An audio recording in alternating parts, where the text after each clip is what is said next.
እዛ አካባቢ ላለው ኃይል በጣም ቀለል ባለ መንገድ መልሴ አንድ አርሶ አደር በሐምሌ ዶፍ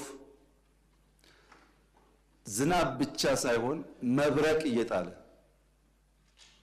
ዝናቡና መብረቁ ከማሳው ያላስቀረውን ገበሬ መስከረም ላይ ወፍ ጮኻለችና ወፍ ስለምትጮህ አልወጣም ወደ ማሳ አይሄድም ብሎ የሚፈራ ገበሬ አይኖርም። ዶፍ ደፍሮ መብረቅ ደፍሮ የወፍ ጩኸት ሲሆን እንደ ሙዚቃ ያየው ይሆናል እንጂ የወፍ ጩኸትን ፈርቶ ከማሳው አይከለከልም አይቀርም። የዚህ መንግስት ታሪክ ይኸው ነው።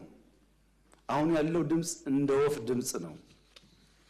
ዝናቡ መብረቁን አልፈነዋል።